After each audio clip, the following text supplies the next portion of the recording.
up, Kaspa here. Welcome to KaspaChess. In this video, we are going to talk about how to beat the Caro-Kann defense in just 8 moves. Yes, you heard me right. Now, before I show you how to beat the Caro-Kann in 8 moves, first, let me just run you through into the main theories of the Caro-Kann defense that do exist. So we are looking at this from White's perspective. The Caro-Kann defense is where White begins with pawn to e4, then Black responds with pawn to c6. So the idea behind pawn to c6 is that Black at some later stage, he would love to go pawn to d5. So White continues with d4, then d5. So in this position, there are about 5 different options that White can take. White can go e5 if he likes. That's the advanced variation. White can also take on d5, which is the exchange variation. White can go knight to c3, which is the classical variation. Modern players go knight b to d2, which is called the modern variation. And there's also pawn to f3, which is called the fantasy variation, and which is currently trending. But in this video, I'm not really interested in any of these moves. I'm going to suggest the move that you should play, but before I do that, let's look at what a Caro-Kann player expects to see from here onwards. In this position, there's e5, just like I said earlier on, which is the advanced variation. Here, Black plays bishop to b4. The idea is just to free up the bishop before playing pawn to e6. So here, White plays knight to f3, just a developing move, and then Black goes pawn to e6, and then bishop e2 by White, knight d7 by Black, castle shot by White, knight e7 by Black, and then knight b d2 by White. Then Black plays h6 just to create a square where the bishop will hide.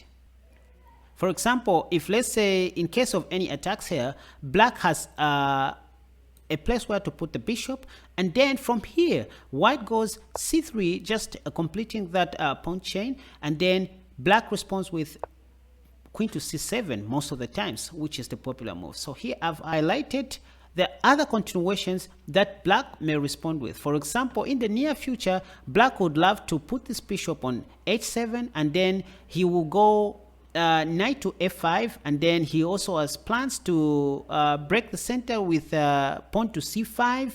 Bishop e7 is always on the plate, and then Black would also love to castle shot. So this is just one of the main theories in the Caro-Kann defense, and this is what Black is expecting.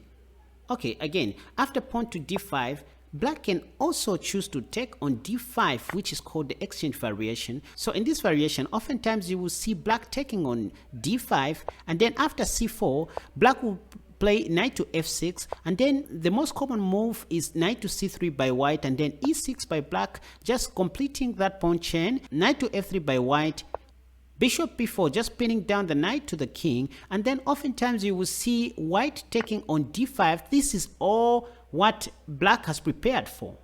Then from here, oftentimes you will see Black taking with his knight, not the pawn, so that he can still remain with a solid pawn structure on the king's side. Then bishop d2 by White, knight c6 by Black, bishop d3 by White, eyeballing the h7 square in the long run. Then Black castles short, White castles short. So that's just about the exchange variation, one of the ways in which the exchange variation can go. Instead of taking, White can also choose to go knight to c3, which is called the classical variation. The problem with knight to c3 is that this pawn on c2 is not happy, because it would love to go to c3, but since this knight is here, this pawn is going to remain on the c2 square for quite some time.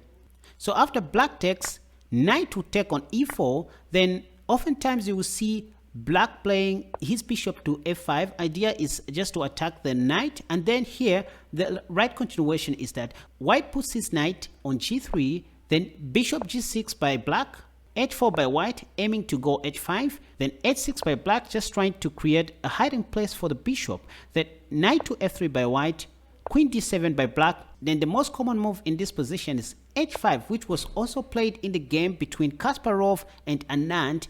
That was in the year 2003. Then from here, Black will go bishop to h7, just removing the bishop from danger. And White plays bishop to d3, bishop takes, queen takes, then e6 by Black. This is all what black is expecting to see on the board. And believe it or not, Karakan players are all prepared for these lines. So instead of knight to c3, modern players continue with knight to d2, allowing pawn to c3 later on, except the outcomes are not that different from those of the classical variation. Then back to this position. In this position, white can also go pawn to f3, which is called the Maroxy variation, but commonly known as the fantasy variation, where white just aims at building his center pawns. For example, if pawn to f3, the fantasy variation, black can respond with pawn to e6, just building up the pyramid, knight to c3 by white, bishop b4, just pinning the knight to the king, bishop f4 by white, knight e7, just a development move, queen d3 by white, b6 by black, knight e2 by white, bishop s6 by black, attacking the white queen, queen e3, castle short, castle long. I would say this is one of the interesting lines I would consider playing in the Caro-Kann defense in a serious tournament because of my style of playing. Okay, having gone through each one of these common options, now let's look at our crazy Tennison Gambit and see how we can employ it against the Caro-Kann defense. So as usual, we begin with pawn to e4, then black responds with c6. Then from here, instead of going pawn to d4, we now play knight to f3. So your opponents will always respond with the pawn to d5, and that's one downfall I would say with the Caro-Kann defense, because the Caro-Kann defense is very predictable. Moves are well known, so from here black will still go pawn to d5. In this position, d3 is the third common response by white according to the Lichess Masters database as of today, the 17th May of 2022. So after we put our pawn on d3, d takes on e4 is by far the most common response by black, again in the Lichess Masters database. So you see a lot of people taking on e4, which is what we want to see. So from here, I recommend knight to g5. If pawn takes, we take with our bishop, not our pawn. So from here, I have highlighted some arrows here. You can see all the arrows in red are blunders, regardless of what black does. So in this position, the best response that black should consider is knight to d7. So when I turn on the Lichess database, for example, you see that knight to f6 is by far the most common response by black, which is a blunder. Let's see what happens if black responds with knight to f6. If you watched my previous video on the Tennison Gambit, by this time you already know the move. Yep, it is knight takes on f7, forking the queen and the rook at the same time. No, Caspar, that is not possible because that knight is just a free knight. Come on guys, you need to watch that video which I made on the Tennison Gambit because it's gonna give you more ideas on what is going on in these positions. Now, if at all you're enjoying this video, I'm giving you 4 seconds to subscribe to my channel for more wonderful videos just like this one.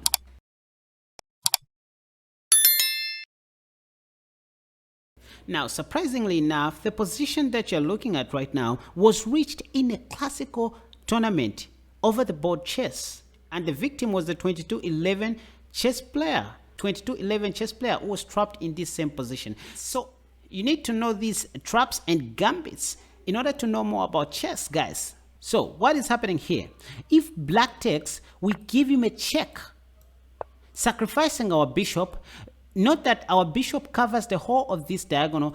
The black king can't go back, so he will have to take again, either with the king or the pawn. And that's how black loses his undefended queen in just 8 moves. So now you see that the title of this video was not just a clickbait. So in this position, after black realizes that he cannot capture on f7, oftentimes you will see black playing queen to d5, eyeballing the g2 square and also the knight. From here, I recommend that you just go on and take the rook. If he takes on g2, just rook f1 seals the deal. In this position, there are about 4 common responses by black. 1, bishop to h3, bishop to g4, knight to g4, or queen takes on h2. So let's look at each one of these one by one. What happens if bishop goes to h3? Well, that's very simple, because from here we are just going to develop our knight on d2. Then if knight b d7, knight to f3, just defending the pawn on h2 and preparing for bishop f4.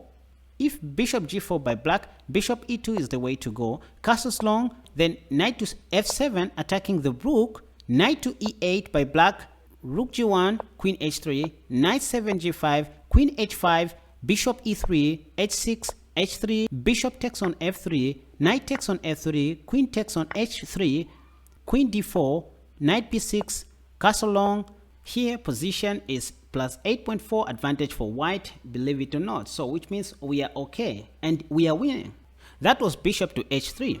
What if black plays bishop to g4? Well, we just go pawn to f3. If bishop h3, we go rook f2, queen g1 check, king e2. Then if queen takes, we take back with our king, knight bd7, bishop f4, g6, knight takes on g6, and then hg6, bishop takes on g6 with check, king d8, knight c3, e5, bishop g5, king c7, and knight to e4. And again, we are better. By the way, the position on the board was reached in the game between GM Mr. Chess 2013 versus Mefegio, something like that, on Lichess. And the Grandmaster won in this position. The Grandmaster was playing white, which just shows you that even Grandmasters play these gambits because they already know them, and so you should. Okay, well, instead of bishop to g4, what if black plays knight to g4? Well, this is like the worst move of all times, because now we are going to capture that free pawn on h7, intending to go bishop g6 check. And let's say if black goes knight d7, we just go bishop f4, protecting the pawn on h2. And if black plays e5, we go bishop g3, bishop b4 check by black, c3 blocking the check whilst eyeing the knight on g4 with our queen. Okay, what if black's queen takes on h2? Okay, from here we go bishop c4, eyeing the f7 square with an intention of mating the black's king. If queen e5 check, we block with our bishop. If bishop e6, we go queen d3, bishop c4, bishop takes on c4, queen takes on c4, queen takes on b2, queen d4, queen c1 check by black, king e2, indirectly attacking the queen with our rook. Then if queen f4, we now give him a check, king d7, queen takes on f8, and black cannot capture our bishop, which is on d4, because we can pin him with our rook to d1. With that being said, note that we are up material. Now, if at all you watched the last video that I made on the Tennison Gambit, which I have also linked in the description below, you should know that you can also hit the Caro-Kann by starting with the move knight to f3, which is the Zuckertort opening. If pawn to c6 by black, you just go e4, and most likely, just like I mentioned earlier on, black will always go pawn to d5, after which you should respond with pawn to d3. Again, we are back in the same position. Now, in this position, it's not a prerequisite that you should always go pawn to d3. I have a game for you. I want to show you what most super grandmasters are doing in this position. And we can see that in the game between Magnus Carlsen and Grishuk in the ICC Open final in 2016, where Magnus continued with knight to c3. The idea was, if black took on e4, Magnus would have taken on e4 with his knight. Magnus would have taken on e4 and later on putting his knight on g3. If black doesn't take on e4, Magnus would have still gone knight to e2, then knight to g3. Now, I cannot end this video without showing you how this gambit works in practical terms against real chess players. So in this case, I'm going to challenge some random chess players on Lichess and show you how practical this gambit is. Before I go any further, I would love to address something pertaining to chess gambits. I mean, do chess gambits even work? Now, you will hear a lot of people saying chess gambits do work in non-professional chess games. You know, chess gambits offer an active position in exchange for the material lost. No, others say gambits in chess are not as effective in the League of Elites, and others say chess gambits might work effectively depending on the skill of the player And well, I concur with the last point. Chess gambits really work effectively depending on your skill as a player. You know, one main benefit of knowing chess gambits, tricks, and traps is that at least you are going to be on the same page with the strong chess players out there. Obviously, you are not going to see a lot of strong players falling for these gambits. The idea is that you want to be giving your opponents some hard times to think. Well, so without wasting much of your time, let's get started. Okay, so we are playing against a 2300 rated chess player. Wow, quite a bit strong.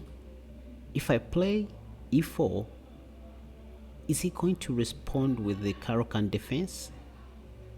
Let's hope so. Oh, there we have it. So we have a Caro-Kann on the board, guys.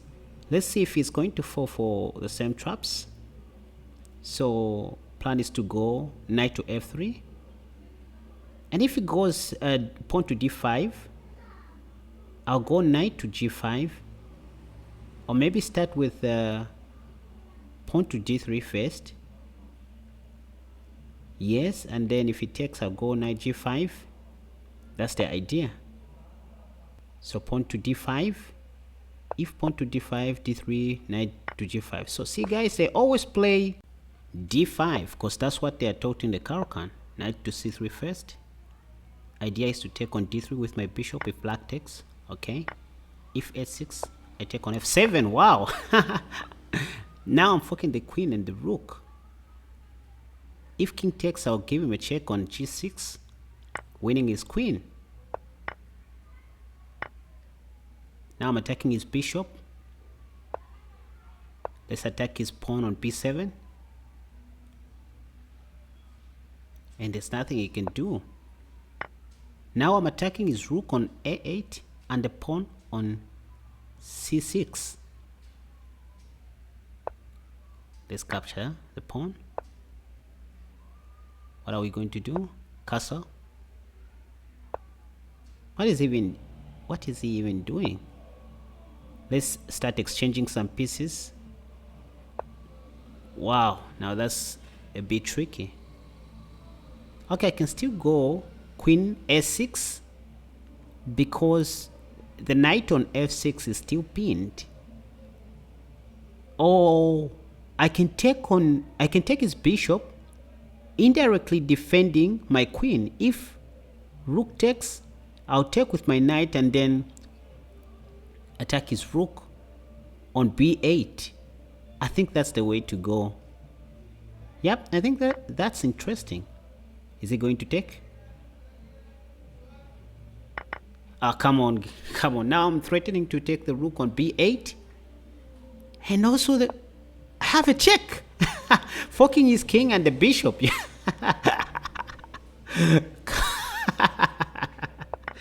Oh, guys. Okay. He's losing.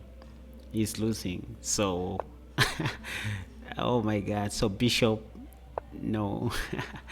Okay. So I'm planning to go g4 check. Okay. Let's see how he's going to suffer. I'm now pinning his knight. So the idea is to exchange pieces, guys. The more we exchange pieces, the more chances we have for winning. Or should I say, the more winning chances we have. So the idea is very simple.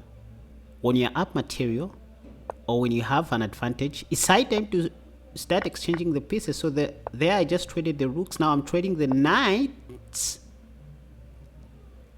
And our opponent should resign from here, I think. Oh, he just resigned. So you guys, you've seen how effective this opening is, even against strong chess players. This guy is a 2300 rated chess player. Our opponent was quite a strong guy. Okay, next. Oh, we are playing against a 2501 rated chess player. He's stronger than us. So if I start with e4, is he going to respond with a Caro-Kann? And you guys now participating in a tournament, and I didn't notice my opponent just berserked me. Let's see. Oh, okay, he has played the Karakan. Now knight f3. Let's go knight g5. So if he takes my pawn on d3, I'll take with the bishop, obviously, just like I explained. We develop our knight to c3. If h6, I'll just capture on e4. Just capture on e4.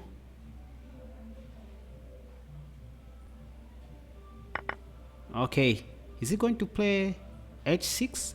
Because we're going to take on f7. Sack again. Oh, okay, that's interesting. So we castle short. So our opponent knows this trap by heart. h6, we go back. Okay, so this is a good example of how you can still continue playing the Tennison Gambit if plans don't go your way. Okay. Oh, I've just lost the knight. I'm going to have a bad pawn structure, I guess. Take with the bishop, and then he would take my knight, obviously, because the guy is in time pressure. Remember, he just berserked me. The guy, he underrated me so much, I think. He castles short. Okay, idea is to go bishop f4. Oh, let's just put our bishop on d2. I don't want him to take my bishop. c4. Where is he going to put his knight? Okay, now we go bishop f4, attacking his queen. And the pawn on b7 is hanging. Idea is to take on h6 with my bishop. Can I take his pawn now? Can I take the pawn on b7? Or maybe I go rook bd1? Or rook e5? Or maybe bishop e2? Nah, rook d1. Now here I'm setting a little trap, and he falls for it, because I'm taking his knight and winning his bishop for free.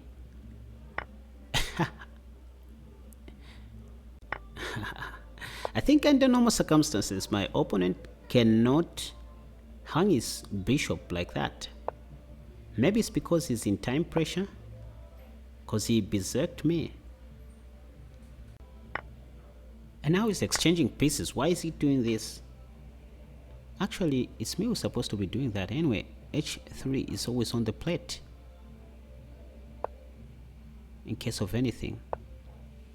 According to the chess principles, the person who is up material, now we go queen e7.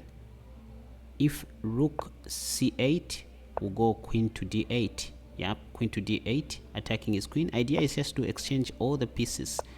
f3 first, queen d8, and then we'll exchange the rooks later on. Yeah, just like I was saying, the person who is up material, you guys, is the one who is supposed to be exchanging pieces and not the pawns. That's according to the chess principles. So now threatening bishop e5 and queen h8, checkmate. Bishop e5, yes. Oh, what are we going to do here? Should we trade queens? No, I think let's give him a check first, and then the bishop captures on f6. Yep, I think he has 2 seconds. He has to resign. Okay, so our opponent just resigned. I think he just underrated me so much because of my rating, maybe. I don't know. And well, did he play well? I don't think so, because he was in time pressure.